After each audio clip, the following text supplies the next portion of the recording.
পাকিস্তানের দক্ষিণ পশ্চিমাঞ্চলীয় প্রদেশের বেলুচিস্তানে সন্ত্রাসী হামলায় নিহতদের জানাজা ও দাফন সম্পন্ন হয়েছে। স্থানীয় সময় মঙ্গলবার এতে অংশ নেন অসংখ্য মানুষ। রোববার রাতে বেলুচিস্তান প্রদেশের মাস্তং, কালাত, পাসনি ও সুনসার জেলার বিভিন্ন থানা এবং প্রদেশের রাজধানী কোয়েটা সহ অন্যান্য শহরে বিস্ফোরণ ও গ্রেনেড হামলা চালায় বিচ্ছিন্নতাবাদীরা। এ হামলা ও নিরাপত্তা বাহিনীর অভিযানে নিহত হয় ৭০ জনেরও বেশি মানুষ। অস্ত্রধারীরা মহাসড়কে বাস আটকে যাত্রীদের পরিচয় দেখে অন্তত ২৩ জনকে গুলি করে হত্যা করে। এছাড়া অন্তত ৩৫টি যানবাহনে আগুন ধরিয়ে দেয় তারা। পুলিশ জানায় শুধু যাত্রীই নয়, কয়লাবাহী ট্রাকের কয়েকজন চালককেও হত্যা করে অস্ত্রধারীরা। এ ঘটনাকে পরিকল্পিত সন্ত্রাসবাদ আখ্যা দিয়েছেন পাকিস্তানের স্বরাষ্ট্রমন্ত্রী মহসিন নাকভি।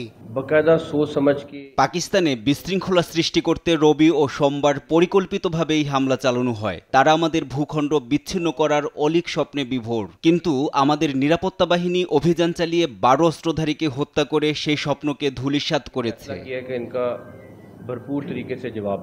এ হামলার দায় স্বীকার করেছে সশস্ত্র গোষ্ঠী বেলুচ লিবারেশন আর্মি। আরও ব্যাপক হামলার হুমকি দিয়েছে গোষ্ঠীটি। বেলুচিস্তান জুড়ে চালানো এ হামলা দেশটির সরকারকে সশস্ত্র গোষ্ঠীটির প্রভাব সম্পর্কে স্পষ্ট বার্তা দিয়েছে বলে মনে করছেন বেলুচিস্তান বিশেষজ্ঞ মালিক সিরাজ আকবর। এটিকে সরকারের জন্য বড় চ্যালেঞ্জ মনে করছেন তিনি। নিরাপত্তা বিশ্লেষক এবং পাক ইনস্টিটিউট অব পিস স্টাডিজের পরিচালক মোহাম্মদ আমির রানা বলেন, বিওয়াইসির সাম্প্রতিক বিক্ষোভের পর বেড়েছে উত্তেজনা।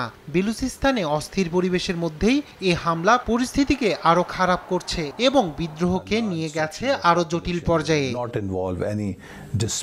প্রায় ২ দশক ধরে বেলুচ সশস্ত্র গোষ্ঠীগুলো পাকিস্তানি নিরাপত্তা বাহিনীর বিরুদ্ধে দীর্ঘ লড়াই চালিয়ে আসছে। প্রতিক্রিয়া হিসেবে সরকারও শুরু করেছে ব্যাপক অভিযান।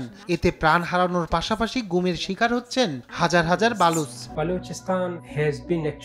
২০২৩ সালের আদমশুমারি অনুসারে দেশটির ২৪০ মিলিয়ন নাগরিকের মধ্যে প্রায় ১৫ মিলিয়নের বসবাস প্রদেশটিতে। তেল, কয়লা, স্বর্ণসহ প্রাকৃতিক সম্পদ থাকা সত্ত্বেও পাকিস্তানের সবচেয়ে দরিদ্র অঞ্চল রয়ে গেছে বেলুচিস্তান। স্থানীয়রা এ সম্পদ উত্তোলনের ঘোর বিরোধী। একে সম্পদ লুণ্ঠন হিসেবেই দেখে বেলুচিস্তানবাসী। রায়হান কবি শুভ্র, নিউজ ডেস্ক, দেশ টিভি।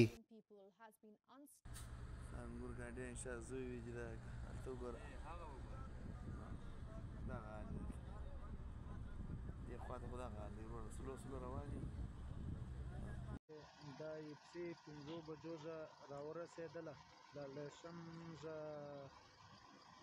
لږ د